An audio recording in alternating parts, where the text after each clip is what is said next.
Hello, my name is Kelly Brownell, and I'm the director of the Rudd Center for Food Policy and Obesity at Yale University.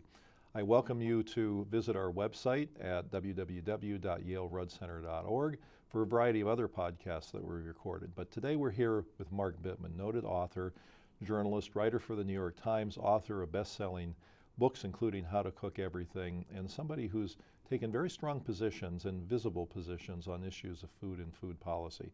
So Mark, thanks for joining us today. Pleasure, Kelly.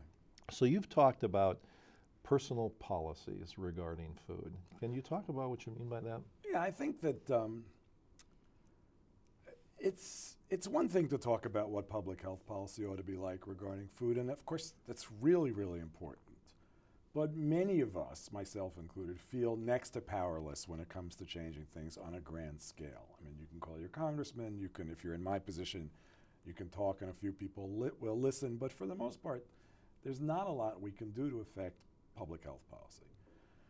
But when it comes to food, I think there is a lot we can do with our personal health policy and our personal food policy.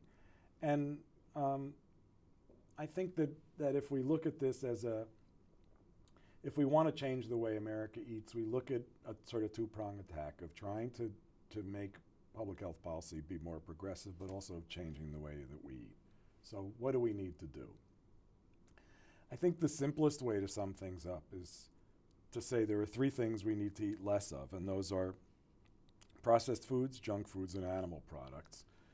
And there is, depending on how you look at it, either one or five things we need to eat more of. The one thing we need to eat more of is unprocessed plants. You could say five things because it's fruits, vegetables, legumes, whole grains, and nuts and seeds in as near to their natural forms as we can make it. I'm not talking about raw foods. I'm not talking about local. I'm not talking about organic.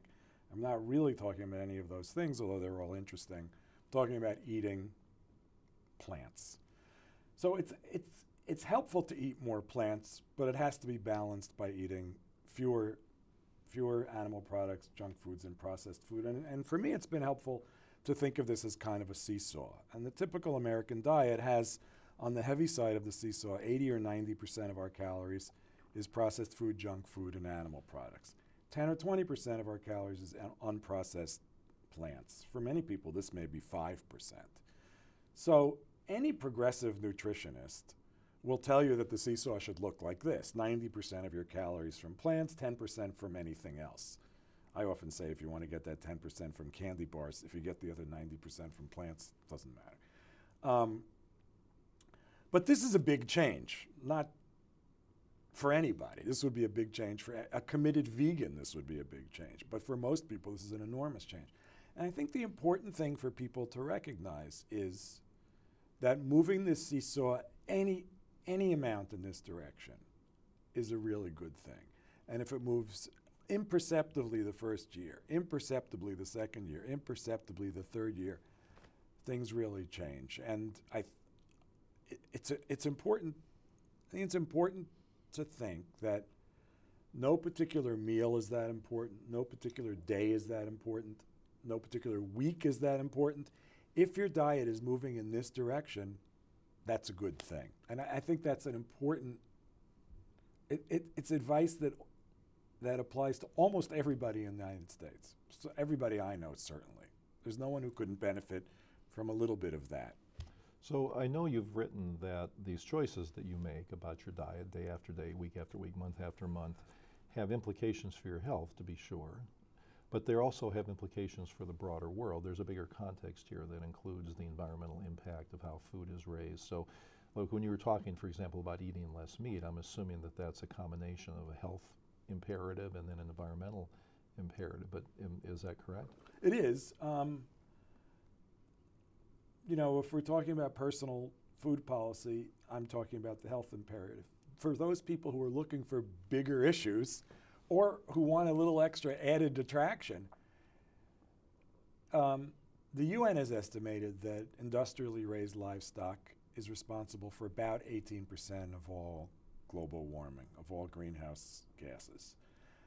Industrial raised livestock is where we get all but a tiny fraction of our beef, chicken, pork, and dairy. And dairy is a massive category because you have to remember that includes not only eggs and milk, but all cheese and cream cheese and yogurt and all that stuff. To the extent that you eat fewer of those products, you are actually reducing your carbon footprint. I mean, this is true universally. Aside from that, not only industrially raised animals, but industrial agriculture in general has been harmful to the soil, has depleted our soil, requires enormous amounts of chemical fertilizer to replenish it, and ridiculous amounts of water.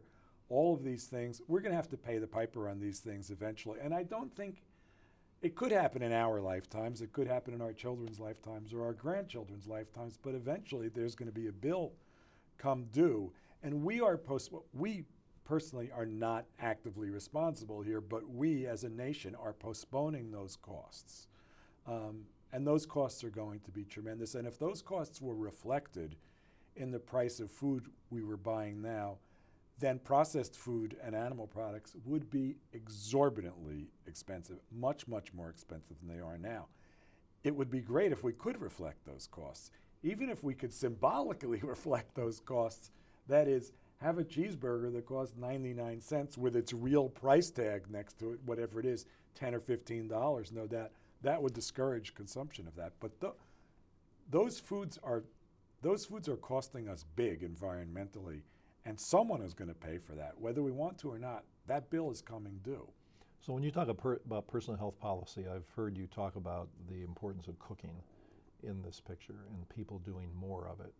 Why do you believe that's important? Well, there's an argument to be made that the slogan would be cooking solves everything, which is a little overly simplistic, but there's an argument to be made that cooking has an enormous impact. And to the extent that you cook, you purchase, you control, you look at every single bit of food that goes into what you're cooking. And believe me, no one could cook with foods that are as damaging as the foods that come in fast food and processed food.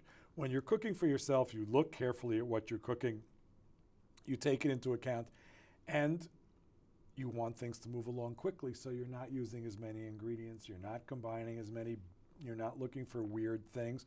You're putting together a few things and trying to put a meal on the table. Furthermore, you're less likely to make unreasonably large portions.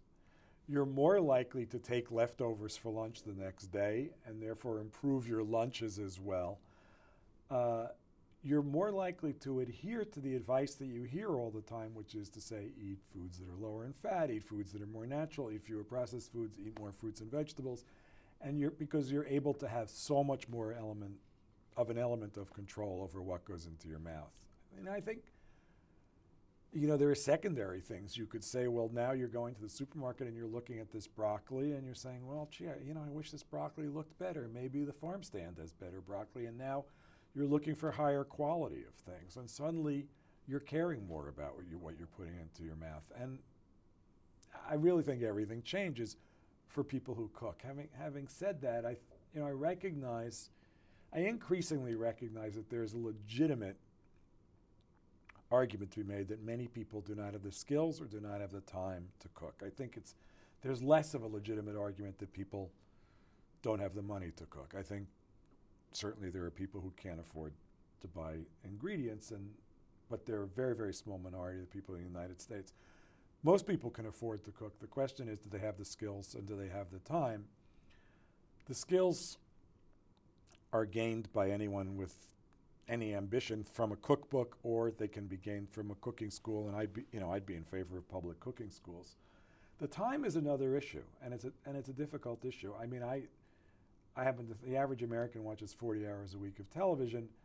I think that some of that time could be sacrificed for cooking. Maybe even 5 hours would make a huge difference. But these are things that have to be talked about, and I think these are things that need to be in sort of open discussion. One thing that I think has come clear in what you're saying, maybe without the language specifically, is that people have developed this distance from their food, psychological distance, physical distance, where they're just not connected with it very much. And the cooking that you're talking about seems to close that distance, that you feel it, you touch it, you work with it, you help turn it into something that you can then consume. And that creates maybe a healthier relationship with food. Look, everybody who's involved in this stuff knows that if we cooked the way people cooked 100 years ago, we'd be fine. There was no diet on earth that 100 years ago would not sustain in inadequate amounts, because 100 years ago people had trouble getting enough food. That is not our problem now. There is no traditional diet that doesn't sustain health. If we all cooked the way our grandmothers cooked, we'd be just fine.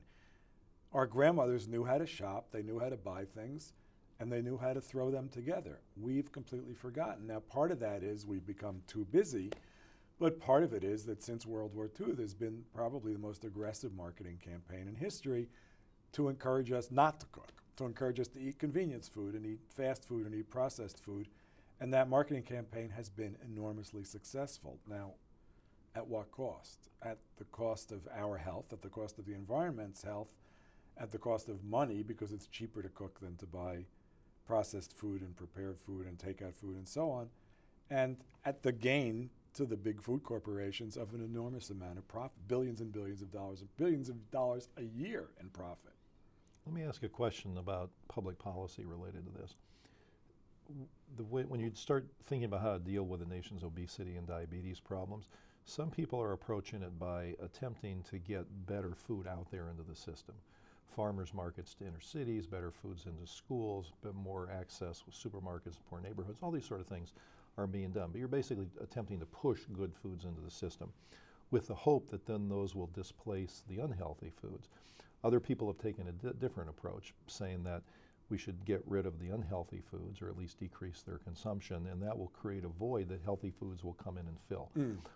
Does one of those approaches make more sense to you than the other? Yeah, I think they both make sense, but I think the second makes much more sense. And I think the second makes more sense because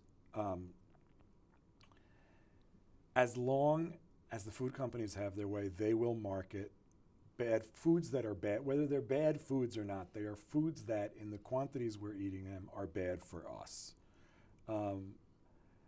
As long as that stuff is flooding the markets, there really is no room for better food.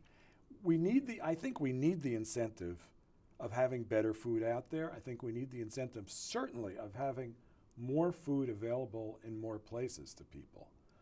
But I think we really need the disincentive of saying, look, we have decided that we have recognized that this stuff is not good for you, and we are discouraging its consumption. In its place, eat this stuff over here. We also have the experience of the government saying, you should be eating more of this kind of food, without saying you should be eating less of this kind of food. We saw this in the 70s, we saw this in the 80s, we saw this in the 90s when the government said,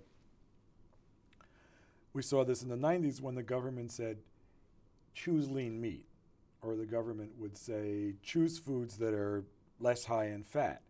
And so people would say, okay, well, we're going to eat more lean meat. We're going to eat lean meat from now on. We're going to eat chicken. And we're going to eat snack wells because they're lower in calories.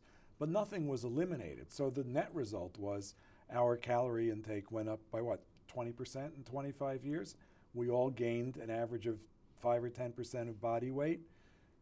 Obesity in children doubled. Obesity in adolescents tripled. Grown-ups became heavier. And we have an obesity epidemic. It's not enough to say, eat more. This is why I like that seesaw thing. It's not enough to say, eat more fruits and vegetables. You have to say, eat more fruits and vegetables at the expense of animal products and processed foods. You have to eat fewer of those. Good. Well, thank you so much for joining us. I appreciate it. It was fun.